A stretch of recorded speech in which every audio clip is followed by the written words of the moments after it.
आप देख रहे हो मेरे YouTube channel the living legend.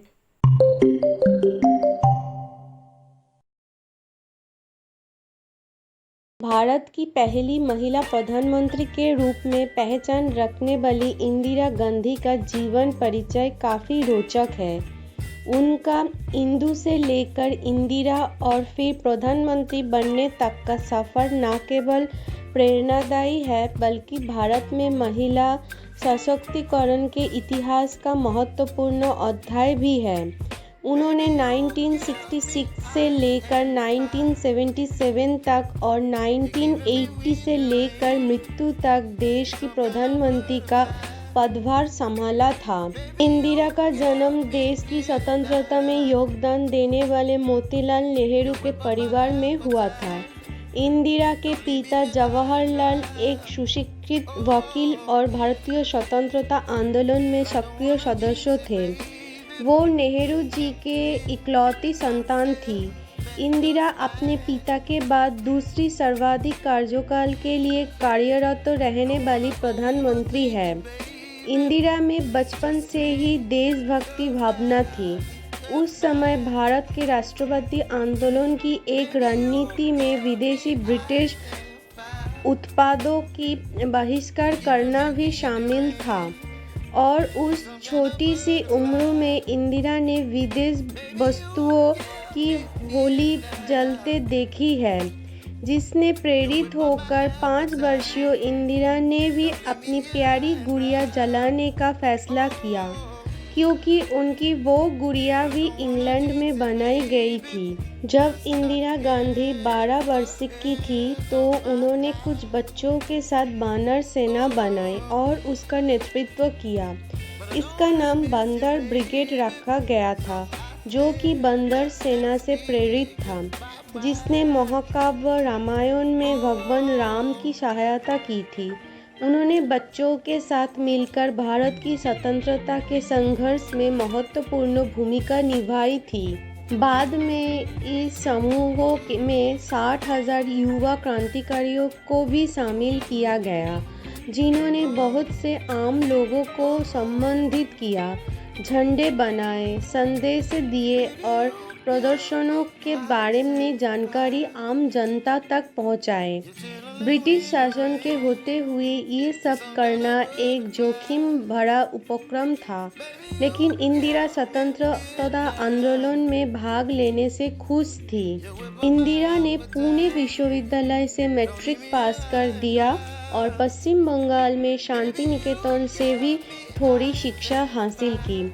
इसके बाद वो स्विट्जरलैंड और लंदन में सोमरविल्ले कॉलेज, ऑक्सफोर्ड विश्वविद्यालय में अध्ययन करने गई। 1936 में उनकी मां कमला नेहरू तपेदिक से बीमार हो गई थी। पढ़ाई के दिनों में ही इंदिरा ने स्विट्जरलैंड में कुछ महीने अपनी बीमार मां के साथ बिताए थे। कमला की मृत्यु के समय जवाहरलाल नेहरू भारतीय जेल में थे।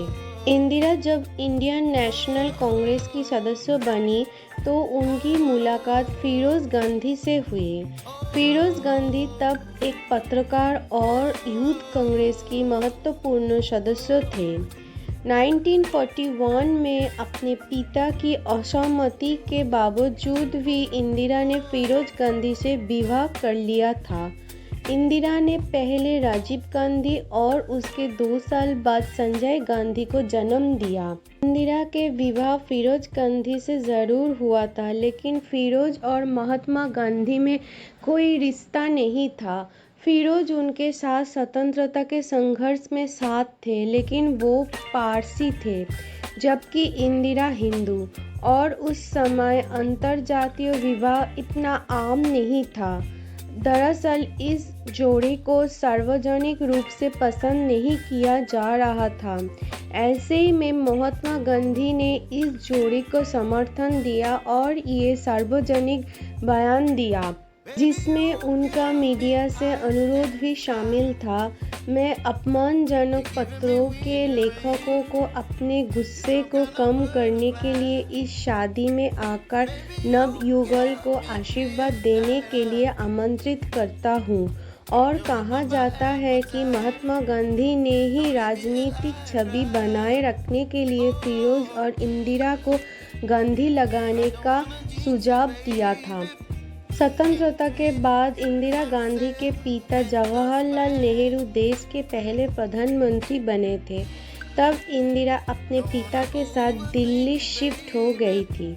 उनके दोनों बेटे उनके साथ, लेकिन फिरोज ने तब इलाहाबाद रुकने का ही निर्णय किया था, क्योंकि फिरोज तब तो नेशनल हेराल्ड में एडिटर का काम कर रहे थे। इस न्यूज़पेपर को मोतीलाल नेहरू ने शुरू किया था। नेहरू परिवार वैसे भी भारत के केंद्र सरकार में मुख्य परिवार थे, इसलिए इंदिरा का राजनीति में आना ज़्यादा मुश्किल और आश्चर्यजनक नहीं था। उन्होंने बचपन से ही महात्मा गांधी को अपने इलाहाबाद वाले घर में आते जाते देखा था, इसलिए उनकी देश और वहाँ की राजनीति में रुचि थी।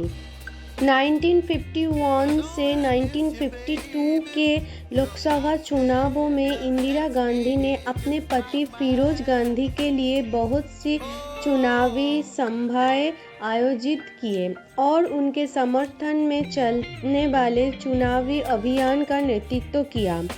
उस समय फिरोज रायबरेली से चुनाव लड़ रहे थे। जल्द ही फिरोज सरकार के भ्रष्टाचार के विरुद्ध बड़ा चेहरा बन गए। उन्होंने बहुत से भ्रष्टाचार और भ्रष्टाचारियों के पर्दाफाश किया, जिसमें बीमा कंपनी और वित्त मंत्री टी कृष्णमाचारी का नाम शामिल था। वित्त मंत्री को तब जवाहरलाल नेहरू का करीबी माना जाता था। इस तरह फिरोज राष्ट्रीय स्तर की राजनीति को मुख्य धारा में सामने आई और अपने थोड़े से समर्थकों के साथ उन्होंने केंद्रीय सरकार के साथ अपना संघर्ष जारी रखा। लेकिन 8 दिसंबर 1960 को फिरोज की हृदयाघात से मृत्यु हो गई।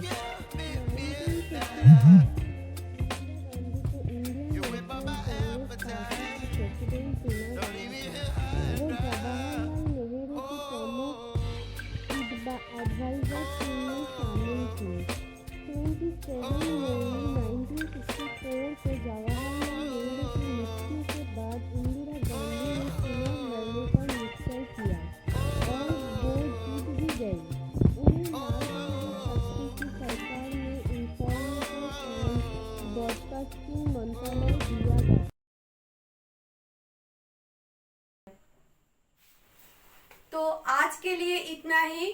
मैं फिर से आऊंगी आपके पास एक सुंदर कहानी के साथ। प्लीज फ्रेंड्स, मेरे वीडियो को देखिए, लाइक कीजिए और सब्सक्राइब कीजिए और कमेंट पे बताइए आप कौन सी लेजेंड के बारे में सुनना चाहते हैं। Thank you.